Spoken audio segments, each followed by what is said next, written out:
almost 12,000 races for more than 1,000 winners, and it's a typical racing story, from humble beginnings to Group 1 glory. She hails from rich racing country in Singleton and began riding track work for a friend. In 2002, she became an apprentice. In 2005, she won the apprentices title with 24 winners. Her first Group 1 winner, 2012 it was, Of Course I Can, was the horse, and the trainer was Ron Quinton. Her most recent Group 1 win was just 2 months ago in the Epsom Handicap at Randwick aboard ridden. And there have been 41 black-type winners in all. Kathy O'Hara, welcome to the Heart of Racing. Thank you. So when you came into it, Kathy, did you see yourself as a trailblazer, or were you slightly post the trailblazing era of the Pam O'Neills and everyone? They'd opened the door for you already. Yeah, look, when I was coming into it, I thought I was probably slightly post that, but like on reflection now, I think maybe it was a little bit of both. Obviously, I had Bernie Cooper riding just before me, and she was like pretty much the only female jockey riding at like Randwick and Rosehill and those kinds of places. But for a long time after Bernie left, I was the only girl in the room for years. So tell us about those days. Did you get your own room eventually, or did you have to share the room with the boys with a dividing wall or something? No, they had rooms. They had small rooms. The room at Randwick, I think, was the smallest. It was literally an old cloakroom toilet out the back. You had to walk out into the members to get to it. So I used to have to walk in and out of the members all the time. Where people are just sitting having a drink and a sandwich. Literally the members area, so they were just in there schmoozing around. But yeah, that's how it was for a while. But obviously now it's really, upgraded facilities, and our room is pretty similar to the boys' room. Not quite as big, but it's much better than it used to be. Take us through the mentality behind female jockeys. When you started, what was I'm sure you'd heard comments, you don't have to say who, but comments of what trainers would say about female jockeys and sort of how that changed throughout the course of your career that's still going. Yeah, for sure. There used to be a lot of stigma around female riders when I first started, and it came from strength more than anything else. That was the number one thing that I used to hear, girls aren't as strong as the boys. And that was the main argument, I guess, for the trainers to not put you on. But, slowly over the years it did change. But I think for the first 10 years that I was riding, I think I would hear that like more often than not. And if there was a choice, it would always be the male jockey. But nowadays there's plenty of choices that you could choose a male or a female, and the females get chosen over the male, which is interesting and it's good. Do you still find there are some trainers now that still have that mentality, that's still stuck in those ways? There are a couple, yeah, not so much. Not for the majority, but there are definitely a few still metropolitan, leading stables that do have that mentality. Mm. It has significantly changed in your 2 decades. So it's 21 years. You would have started, you'd have been Ms. Kathy O'Hara in the form guides and everything. You're just K. O'Hara now. You're just a jockey like the other jockeys. Yep. And the rooms changed. People really, like punters now, like myself, I couldn't care. Honestly, I couldn't care. Yeah, I mean, I think obviously racing's changed as well, particularly in the last probably 6-7 years with whip rule changes and it's just a change in the racing dynamic. So do you think that's helped? I think it's helped like people's opinion on female riders, just because of, like I said, going back to like the strength issue.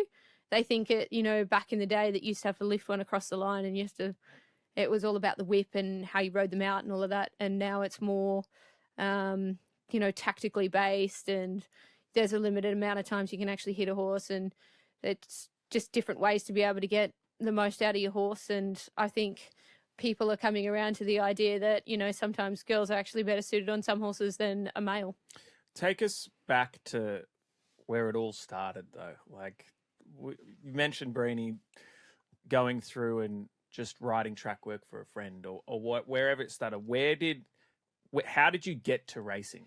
Yeah, so I'm not from a racing family, but it started from, I was in Pony Club and used to do a bit of, eventing and low-level stuff when I first started. I was quite young when I actually found my way into the racing industry. I was I remember I was at a pony club camp or something, and I was doing a cross-country course there, and I was going flat out, and everyone thought I was bolting on my pony. And Mum was like, no, she's pushing that pony. Anyway, so... How old were you, think? So when I first stepped onto a racetrack, I was 12.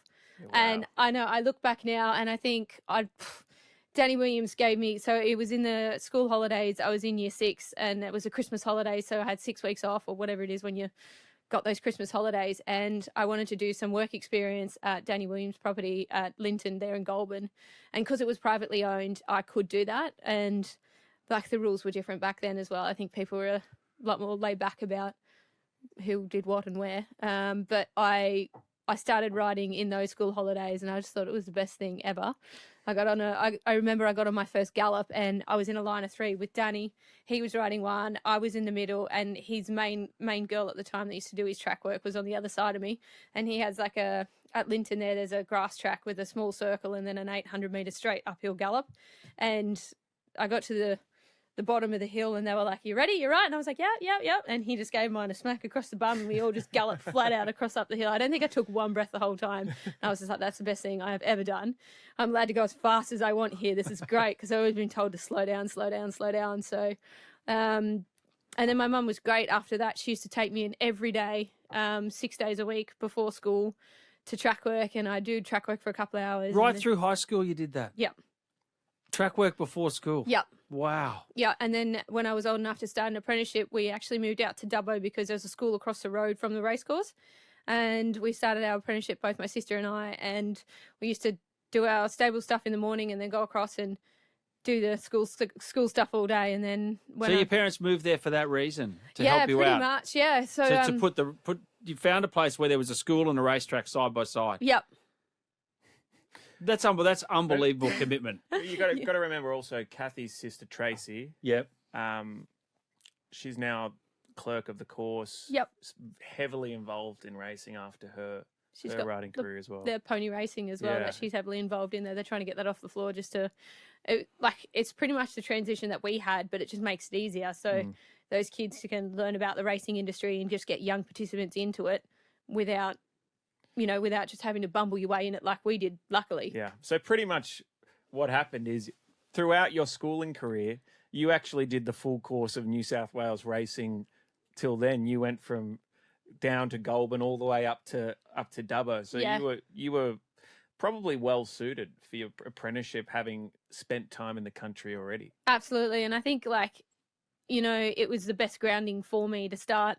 Well, both of us, we started at the same time, and we just spent, I think Peter Nestor, who I was apprenticed to, he wanted to make sure that I could really ride before I even came down and did any provincial racing or anything. And I made all my mistakes out in the country where, the spotlight isn't on you or anything. And I think they made sure I rode 100 winners in the country before I even came down to ride in the provincial and metropolitan area, which, it stood me in really good stead, because then you come down and you've got a pretty good understanding then of general race riding. You obviously need a lot of polishing up compared to out in the country when you come down to the city tracks. But I had 100 winners behind me, and no one had heard of me because I just spent my time just riding in Louth, Angonia, Burke, Brewarrina, all of the country tracks, and had heaps of fun doing it, and rode 100 winners before I even came down. I still had 3 kilos in both areas. You probably would have been not too dissimilar of an age to Cody Nestor as well. He'd have been coming through the ranks as well. So I remember because Cody's obviously Pete's nephew, and he was so small when we were out there. He's we used to throw him in the shit trailer just to just play jokes on him and that. I wouldn't admit I'd pick up the left leg on him now, but we used to pick on him so much, and now I look back and I'm like, hope he forgives me for that. in those years when you were cutting your teeth and you're accumulating your 100 winners, was there any doubt in your mind about making it in the city? Did you ever think, oh, this is probably it for me? Or I really had a naive outlook on my career and racing, so it wasn't really a thought in my head that I'd be like, I'm not going to make it, or I am going to make it. I was just going along with what I was enjoying, and like I said, my family's not from racing, so I wasn't exposed to what it was like to be in the top category of, you know, metropolitan racing and riding group winners, and I didn't know anything about any of that. I was just You were just going along for, I was just for the ride, literally. Literally, I was just present and having fun, and I didn't know much about any of it. Obviously, know who people were. Like, I knew who Gay Waterhouse was, and like, but my understanding of what it was like in the city was I had none, and I just had like a naive attitude, which probably was good in hindsight, and it just meant that I just made decisions as I went along. Take us through the transition. So we heard about the country element. Take us through the transition into the city. A lot of people don't understand that there's a very stark difference between riding in the country and what some of the hurdles are when you finally break into the city. Who were the top jockeys in the city then? Who gave you a harder time? Not disrespectfully, but were the bullies of the racetrack at the time? Yeah, so there was some pretty heavy hitters when I was there. There was Darren Beedman, Corey Brown, Jimmy Cassidy, even Zach Purton. He was, you know, young, but like just finished his apprenticeship and pretty flying. cocky too. But like, I mean, I was lucky because I went from being with Peter Nestor straight down to Gwenda Markle at Kembla Grange, and it was just like a nice transition because it wasn't in the city, so to speak, but I was... Big stable, but provincial. A big stable, and she was great because she let me ride twice a week up in the city, and I used to come up and ride for Gay Waterhouse and then Guy Walter. So Gay was on a Tuesday and Guy was on a Saturday, and I got plenty of race rides from doing that, and Gwenda had a really big stable and a lot of city winners at the time. She just actually sold Grand Zulu to Hong Kong just after he won the Derby, I think it was, or the BMW. Maybe it was a BMW.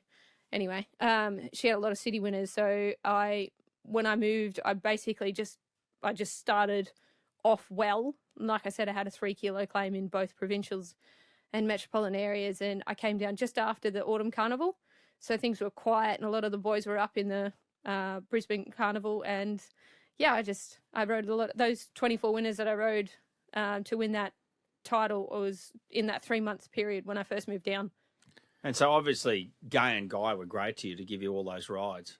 Yeah, exactly. And, you know, Guy was really pivotal in my career, and he just, I don't know, he just saw something in me straight away, and it really suited his horses and his training, and he wanted me to ride as much as I could for him. And whilst I was never an apprentice to Guy, I did learn a lot from his stable, and I rode a lot of winners for him, and I rode a lot of horses for him. And the way he trained and the way he had his horses ridden in races, it was, I think, really good for an apprentice coming from where I was to coming into the really competitive metropolitan provincial racing. You know, he was pretty quiet with his horses and used to sort of ride them quietly and have a big finish, and I think it really suited.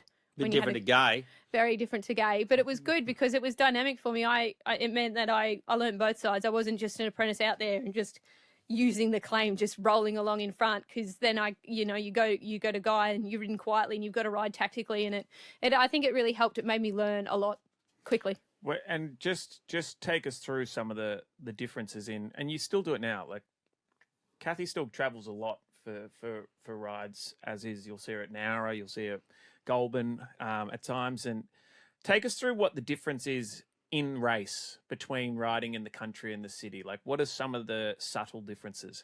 Yeah, I mean, you notice particularly even like the difference between the country races and then the metropolitan races, but even metropolitan races to say group racing, it's just the competition is just a lot stiffer. You know, there'll be, I wouldn't say mistakes made in the country, but there'll be things done in the country that you just wouldn't see on a metropolitan track from the metropolitan sort of riders. You know, you see like a little bit of, because I think there's a lot of apprentices and a lot of beginners learning in the country areas. So you'll see runs present that don't present in the city because tactically everyone's very switched on and very onto it, and they will shut you down if they can see you're traveling well. But that doesn't happen so much in the country. I think you'll find things come a little bit easier. And probably a lot of jockeys have said this in the past, is that you can sort of expect what's going to happen a little bit more in the city because people are. It's almost like they're following script. You know, like horse is supposed to be speed here, map. but that's but in the bush, you have jockeys that just go helter skelter. They've been backmarkers. Yeah. Do they do your favourite thing when they go to the front in the Buy the distance race? Yeah, that's not my favourite. Yeah, for sure. And like you get to know, because you're riding against the same people all the time, you get to know people's, I suppose riding tactics in say, I mean, I'll just pick a single jockey out. Say you pick someone like Jason Collett. If there is an option, if you go inside up the fence or he's coming out, He's only taking one option. he's going straight up the fence. That's the option he's going to take. And it's sort of A bit like a football team. People they learn what their fellow players are going to do, and you know what the fellow riders are going to do. And you have speed maps and whatever, but like Will said, you've got like a more of a solid understanding of exactly what's going to happen. And like I said, like there's split moment decisions where you just go inside or outside. You're like, it's Jason, he's going inside. So you go outside, and like, it just makes the decision quicker for you. And, just to be able to, make your decision. It's being, I'm not saying people are predictable in the city, but you can just, how people usually and the react. horses probably a bit better. You know the horses more because they're the same horses going around and around and around. And in the country, you get horses from all over, lots of different, areas of the country racing that come to that area. And, the form's different everywhere you go. And then the riders are different. And often the horses and riders aren't the same combinations. So, but in the city, more often than not, you will find the same horse and combination come up several times in a preparation. And you find actually when you go out to the bush, they're almost like specialist bush jockeys because they understand, like Kathy's talking about, they understand these relationships. Like you go out west, really out west, you'll get like a Clayton Gallagher who just rides winner after winner out there when he's on. But if you put Joe Moreira out in the bush out west, it'd take him a while to understand what they'll work him over. Well, I don't know if they'll work him over. Well, there was Robert Thompson, obviously, throughout New South Wales. Greg Ryan. Two of them rode 8,000 winners between them. Yeah, but exactly. they just get that area, and it's just like the city. They get the area they're in, and that's why you ultimately find as jockeys get older, they usually find their place to say, this is where I'm best suited. So Kathy, one thing because I'm not a rider, but I've probably watched You're a writer. 100. I'm a writer, but I've watched 100,000 horse races, right? But it's incredible that as a person who loves horse racing, you think you know what's happening. You've got no idea. You really don't. Like, and I listen to my mates talk. I think you don't even know what you're talking about because I'm sympathetic to jockeys. You're riding at 60 kilometres an hour. But when you're in the race and there's horses all around you and the great jockeys, what goes through your mind? Like, it's just decision making, like the whole way. Pretty much the whole way. Like you need to like understand where the chances are around you, who's leading the race, what the tempo's like. If someone makes a move or if something's happened that's unexpected in the race, there's always something going on. If your horse is happy where they are, and then you're just like, this is great. And then, you need to make a decision on when you're going to make a move in the race. And it's just constantly changing and you're constantly thinking. It's hard to describe unless you've actually been in the situation. But that's what I think. I listen to people criticise jockeys. I think, gee, there's so many decisions to be made in such a short amount of time. And when you're an apprentice learning, it literally just goes by and it goes past you, and you don't even you don't even think about those things. And the more you learn, the more you understand that, you're going along in the race. You're not just looking at the horse that you're following. You look up and you have a look at who's leading and who's outside the lead and how quick the tempo is or how slow the tempo is and how you're going to get from where you are. Like if you're on the fence and you need to get off the fence, and who you're following and how you're going to do that. Or if you're on a horse that likes to be held up and you don't want to be pushed out, you need to be in a spot where you're not going to be pushed out. And, things change in a race all the time, and it's just decisions that you need to make on your feet there and then. And often, like, we're human, so often you'll make the wrong decision. Usually instinctively you go with your gut because it's normally the right decision. But sometimes you can overthink things, and tactically you're trying to make the right decisions, and then you just overthink it and you don't go with your gut feeling, and then that's when mistakes happen. How hard is it when you say it hasn't gone to script? You're in a bad position and you're thinking, oh, shit. I'm in big trouble here. Yeah, I'm not going well. How hard is it to clear your mind of that to then go on to the next decision when you know that you're in a spot of bother? Yeah, that's when you really need to rely on your instincts. And like, often when you're in a spot, you're like, this is literally where I have told to not be, and you're there. And you're like, this is not better win. This is not plan A. So you've just got to go with your gut from then on, and you've just got to make decisions just instinctively and hope for the best. All right, I've got a question. We haven't asked one of the other jockeys this. Okay. After you've put in a bad run, okay? Yep. You put in a bad ride. Happens to all of them. Yep. You've got about 1.5 to 2 minutes to think about. As soon as that race is finished, take me through the thought process between pulling up and getting to the trainer and then expecting what the trainer will say in return to you. Take us through that thought process. Yeah, I mean, usually honesty is the best policy there. I think you've just got to go in and say exactly what's happened and why it happened and how it happened, and ask for forgiveness. Which is there a particular trainer that you get particularly anxious going back to after a bad ride that you regularly ride for? It's not to say they're a bad person, but maybe one that takes it a bit more emotionally than others. I don't know whether there's anyone specifically, but I think I'd rather have a trainer that expressed their feelings to me rather than I've copped quite a few where you literally just get the silent treatment and you're like, I do that. you're not saying anything. The silent. No. I don't come back to the mounting yard. Yeah, That's a bad and you're one. like, this is bad. This is very bad. When you're looking around and the trainer is nowhere to be seen, you're just like, okay. Well, Darren Beedman told us that Clary Connors just used to give him the send-off. Yeah. Just used to wipe his brow and point to the jockey's room. Yeah. No words at all. I mean, some trainers, like, they're pretty hot-headed, so that's probably the best solution, just to go away from them. Get out of there. Wait for them to maybe watch Is there the one replay spray in and cool particular down. that you can remember, that you can recall? One instant that you're like, yep, that one sticks out. No, not really. I've seen some, not directed at me, but I've seen some and been like, ooh. But like I said, I know when I've done the wrong thing, and I know, and I come in and I try and be apologetic, and I'm not one to argue back because I'm not arguing because I know I've done the wrong thing, and I don't know, I just try and cop the medicine a bit. So Have you seen jockey fight? Have you seen a jockey in particular stand their ground and it's really been all bars between, like, no bars held between the trainer and jockey? yeah, I remember one day it was, I'm pretty sure it was Darren Beedman and John O'Shea screaming at each other across the mounting yard, and like they were walking away from each other and still screaming at each other. I was like, that's going well. One time when I was, I'd have been about 20, my dad owned one. He owned a lot of horses in Brisbane.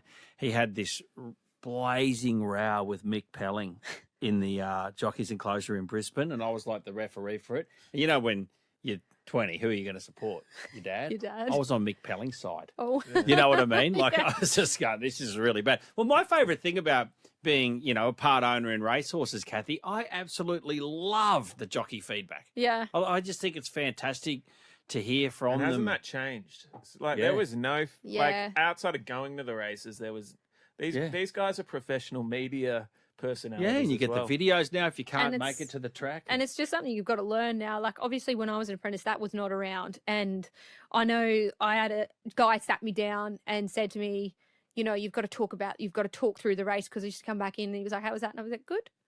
Literally, good.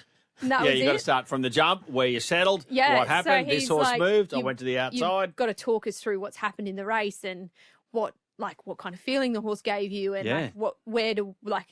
we want to know what your opinion is on where we should be taking this horse next start. Obviously, trainers won't listen to jockeys all the time, but I think you can take something on from what a rider has to say, what they think about the horse. Yeah. Could be completely different to what you think, but then it might be just still in the back of the trainer's mind.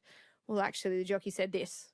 They can literally go And against you. It's But harder now. It's Yeah. the owners are really holding jockeys to account as well. What they say in those videos, that can get spread to hundreds of people. If they I know, I know people. I'm always on the jockey side. I'm always like, remember that Well, is it Boris Thornton? Is he one of the young riders up in Queensland? Yep. Yeah.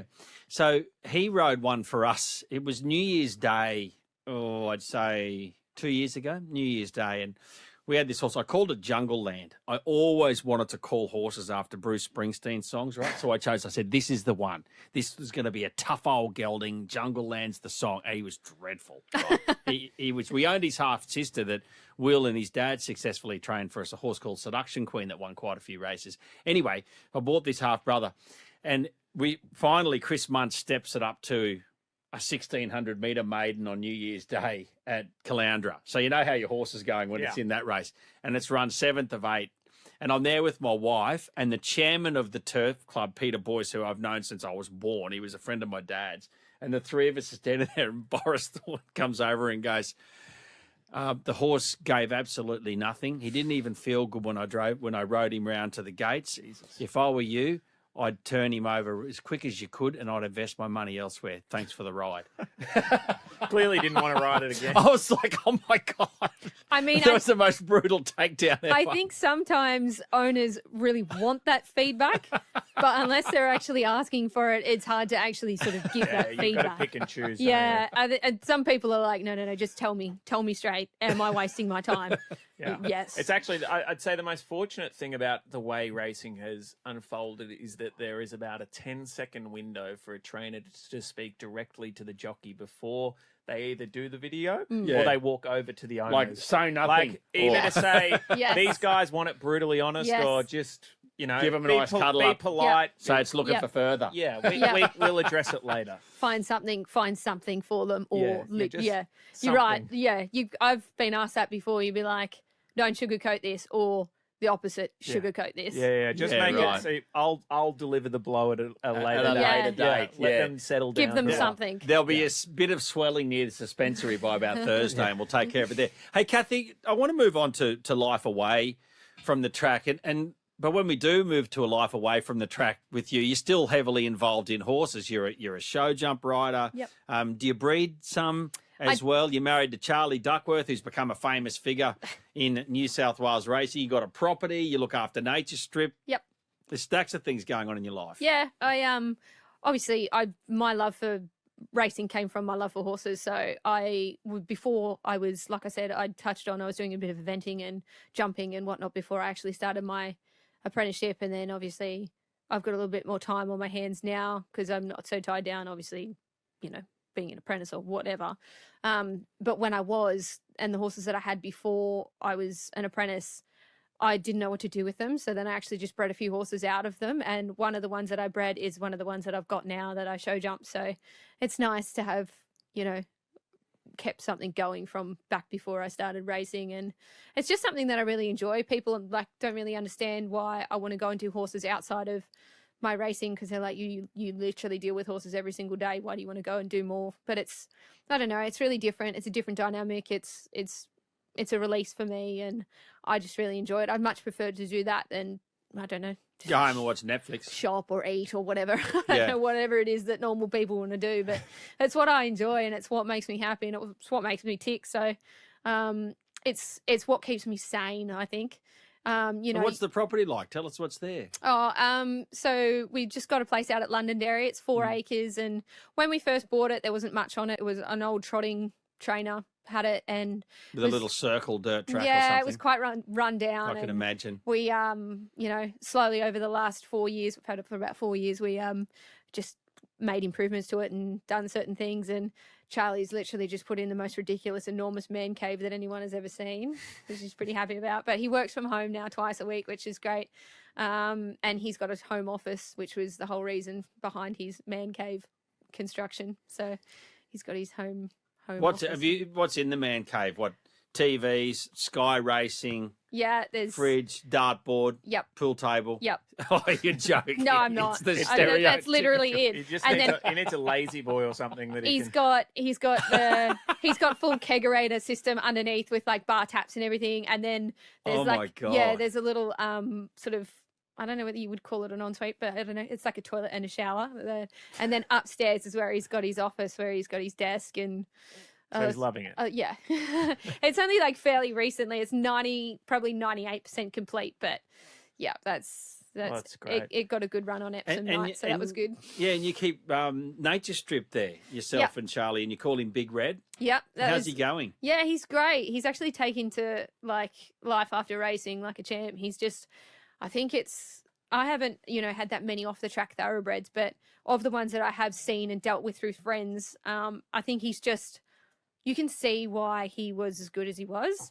Obviously, most of the really good racehorses are either colts or mares, and they go off to stud, and you don't really sort of see them afterwards because, they're off doing those sort of duties. But to have a really top-class gelding, I've sort of not really had much to do with any, but his attitude and his brain and his willingness, I think, is why it made him such a good racehorse. And he's just got he's got the most unbelievable canter and just a really balanced canter. And that's the difference that I can tell between, you can tell when you're riding them track work, even cantering to the gates on one, when it's nice, you're like, this is a nice horse, because you can just tell it's just the way they move. Like when Darren said on our other one, it's almost like the purring of you the just engine. knew it was like a Ferrari. It might have been James, sorry, but the purring. Yeah, it's the feeling that they give you, and it's almost immediate. Like the really good ones, anyway.